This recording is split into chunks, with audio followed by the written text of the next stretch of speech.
Y ahora sí, señores, vamos con la entrevista de la política de esta noche. Le damos la bienvenida a Daniel Diverio. ¿Cómo estás, Daniel?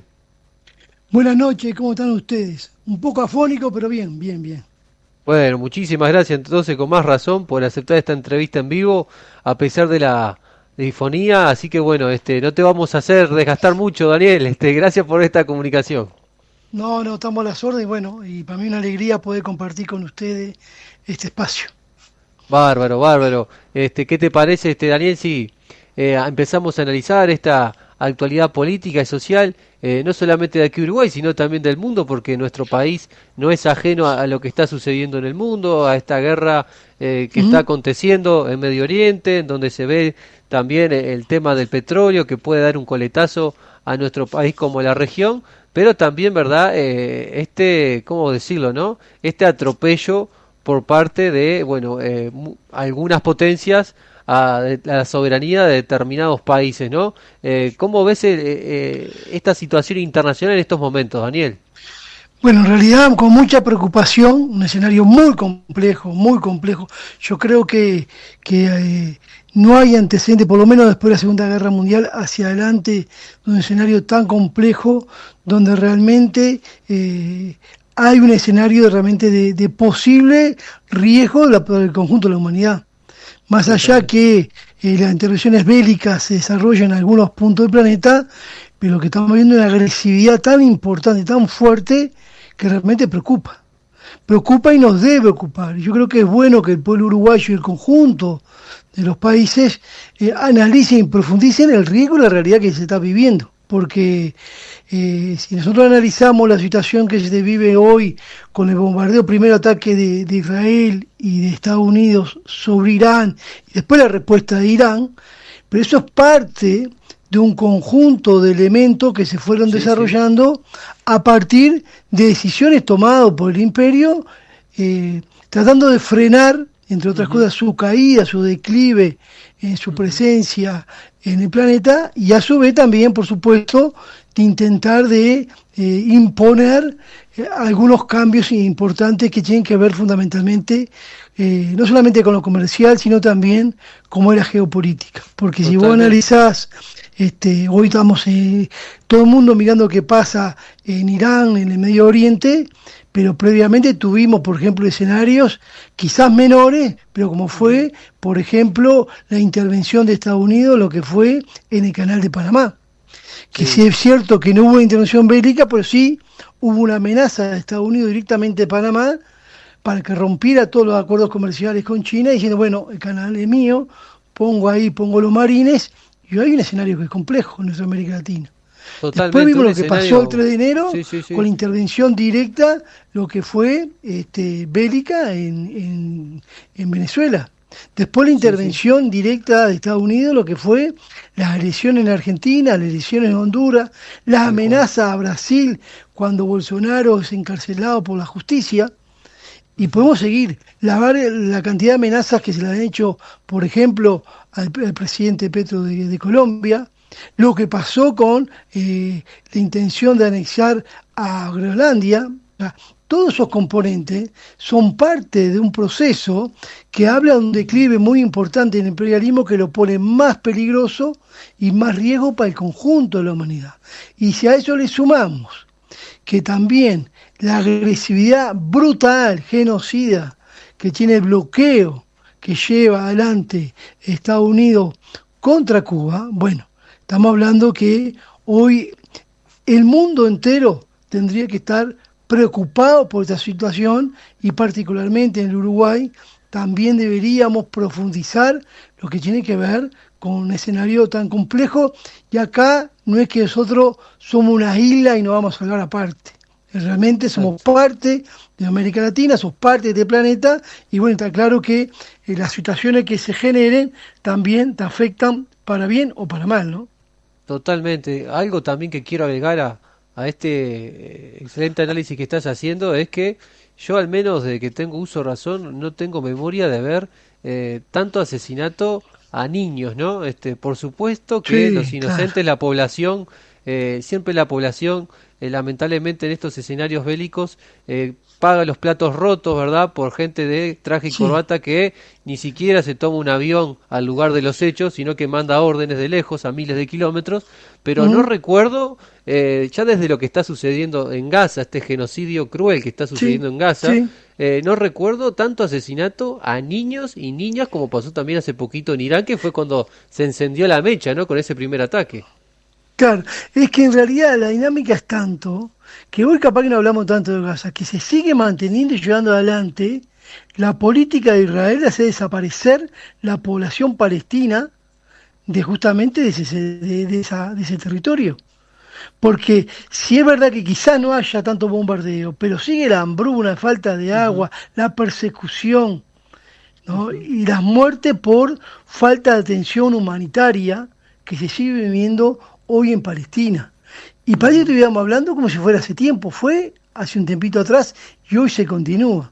Y hoy se le agrega, lo dirán como decía vos, un bombardeo donde mató más de 100 niñas en un colegio, en una escuela, pero también tiene que ver con lo que pasa con las amenazas permanentemente y como que, a ver, el Estados Unidos, el imperio, es el gran justiciero del mundo. Y como gran justiciero del mundo, define, ¿no?, con la cabeza de Trump, ante él, dónde se deben aplicar las políticas que ellos entienden llevar. Entonces yo creo que estamos en un escenario muy complejo, muy difícil, y es necesario, voy a reiterar, empezar a profundizar esta discusión, porque yo sé, tenemos claro que el día al día es el aumento o no de los combustibles, el aumento o no de lo que son justamente la canasta básica de alimentos. Eso es el día a día, pero tiene que ver con todo esto internacional.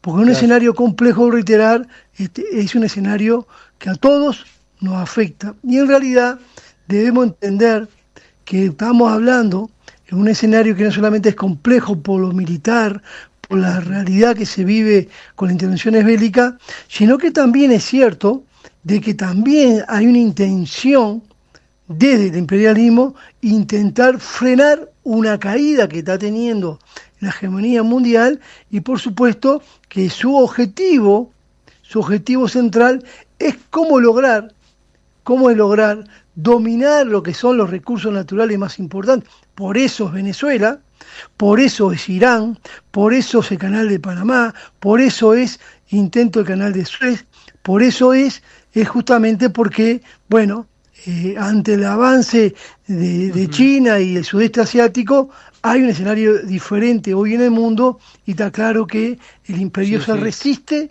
a esa nueva realidad. Entonces, estamos en una situación que voy a reiterar, y Uruguay debe ser mucho más contundente. Tenemos que ser más contundentes, no solamente con la solidaridad, que también yo creo que el pueblo uruguayo ha expresado solidaridad el día con lo que pasó el 3 de enero, enseguida salimos a la calle y después nuevamente nos movilizamos anteriormente por lo que fue el genocidio en Palestina. Pero es cierto que necesitamos tener una respuesta de un relato más contundente como país, ¿no? Porque en realidad esto de ser imparcial, bueno, no existe imparcialidad en esto. En esto, cuando hay una situación tan grave de esta manera, o estás de un lado o estás del otro. Bueno, yo creo que en eso nos falta un poco más de contundencia, ¿no? Tal cual, tal cual. Y vos justamente mencionabas, ¿verdad? Estas políticas que justamente Donald Trump quiere llevar adelante, unas políticas muy belicosas, unas políticas muy acechadoras de la soberanía de los diferentes países. Y hace poquitos días se había realizado en Estados Unidos, si mal no recuerdo, esta famosa alianza llamada Escudo de las Américas, con el leitmotiv de que apuntaba contra los cárteles, ¿no? Ahí habían algunos presidentes de la región, entre ellos Javier Milei de Argentina, que viene de llevar adelante una reforma laboral esclavista a los hermanos argentinos. Y sabés que yo leía en El Observador que, bueno, nuestro presidente Orsi dijo que Uruguay estaría dispuesto a integrar ese escudo de las Américas. ¿Esto no sería peligroso para Uruguay, teniendo en cuenta que hablamos de un Estados Unidos que no para de bombardear y meterse en diferentes injerencias en países? Sí. Bueno, yo creo que hay una cantidad de organizaciones internacionales, entre ellas la ONU, que tendría que tener un papel jugado diferente. El propio Lula decía, bueno, no se convoca a la Asamblea General para ver qué es la situación internacional y decir, bueno, paren esto, porque esto es la barbarie, lo decía Lula, ¿no? Y hay organismos que se puede trabajar y discutir esta cosa. Sin embargo, paralelamente, está claro, Trump con su respaldo, hace que intenta ubicar lo que tiene que ver organizaciones paralelas en la cual él es el gran jefe. Él decide quién participa ahí, él decide cuál es la política que lleva adelante y él decide qué medidas se toman. O sea, ese es el objetivo. Y esto que estás estudiando tú, la convocatoria a los países donde coinciden los gobiernos de derecha y ultraderecha, incluso participó hoy el presidente de Chile, que aún no era el presidente de Chile, que está vinculado directamente con lo que fue el gobierno fascista en Chile, ¿verdad? Bueno, está claro que lo que se intenta ahí es, legitimar lo que es la presencia de tropas de Estados Unidos en toda América Latina, en todos los países que participen, con el discurso que vamos en contra justamente de un tema que es cierto que hay que atender y que es complicado y es muy difícil y hay que resolver como el narcotráfico. Ahora hay que ver que Estados Unidos es el principal consumidor, ¿verdad? Y también elaborador de productos para la producción de la cocaína. Entonces, el país más importante en ese sentido intenta decir al resto de los países de América Latina, este es el camino y yo soy el que voy a resolver. Más dice, en un tiro, dice, bueno, dígame dónde está el narco que hay que eliminar y le mandamos de acá directamente un misil. Es un disparate eso y realmente acompañar un planteo de eso realmente es, vulnerar toda la soberanía de los países y es realmente preocupante. Mi opinión, yo creo que no fue feliz la opinión que dio Orsi, me parece a mí que le faltó información, o no sé, pero está claro de que estamos lejos con ese tipo de opinión, o por lo menos con ese planteo.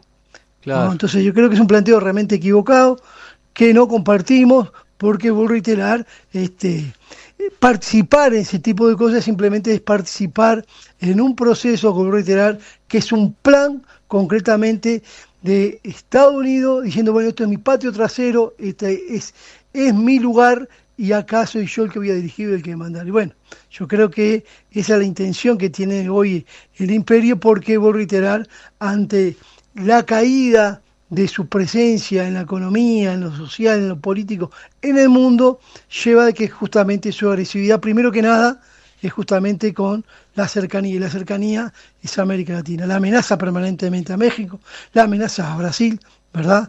Y por supuesto que en ese sentido yo creo que debemos tener una opinión que sea firme y la opinión nuestra tiene que ser lo que tiene que ver la autodeterminación de los pueblos, ¿no? La soberanía, y bueno, una cosa es coordinar, otra cosa son las imposiciones y obedecer como si fueran reglas poco menos que imposible no cumplir. Entonces, estamos en un escenario que es complejo y por supuesto que voy a reiterar, creo nosotros, yo estoy convencido por lo menos que Uruguay tendría que tener una opinión más contundente, porque voy a reiterar, intentar pasar por abajo del radar, o como decía un compañero alguna vez, hacerse el muertito para que no te toquen, bueno, es mucho más peligroso y tampoco es de hombre ni de mujer de izquierda no asumir la responsabilidad y tener opinión propia.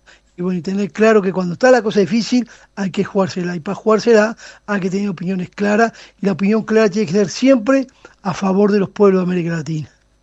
Claro que sí, claro que sí. También en otro orden de temas, Daniel, seguimos haciendo un seguimiento, ¿verdad? En este programa estoy atento, ¿verdad? A un proyecto que se está hablando, ¿verdad? También por parte del brazo sindical, de parte de los trabajadores. He entrevistado a Karina Sosa de ATCS, en donde hablábamos con ella sobre este impuesto al 1% del sector más rico de la sociedad, que bueno, increíblemente hay como una especie de resistencia, ¿no?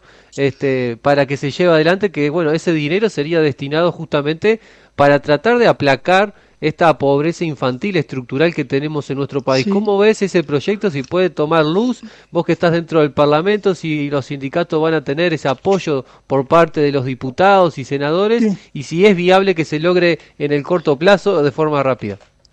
Sí, yo creo que ese planteo que hace el presidente certeramente, que lo hace acertadamente, perdón, en un 1 de mayo, que tomó repercusiones muy importantes, algunos sectores políticos también lo acompañaron, el Partido Comunista, el Partido Socialista, el PDP y algunos más, y otras organizaciones sociales como FUBA y otras más, que a lo primero se nos dijo, bueno, que poco menos, que era una consigna en 1 de mayo, que era imposible aplicar eso. Sin embargo, después con la academia, que es lo más importante, que le dio contenido, elementos concretos, bueno, nadie podía discutir que no era una cosa que se podía empezar a realizar o discutir. Yo creo que eso fue un papel importante, aún insuficiente, cuando se logró que el gobierno tocar el capital por primera vez para corregir algunas cosas de lo que fue el presupuesto, que aún insuficiente, ¿no? Pero por primera vez se tocó el capital, donde, voy a reiterar, se le aplica el impuesto mínimo global a las empresas transnacionales, eso es muy bueno, lo mismo que aquellos residentes que tienen depósito en el extranjero también, y eso también está muy bien. Yo creo que empezar a discutir ese 1% permitió de que empezaran a tomar algunas medidas diferentes. Ahora, ¿es suficiente? No.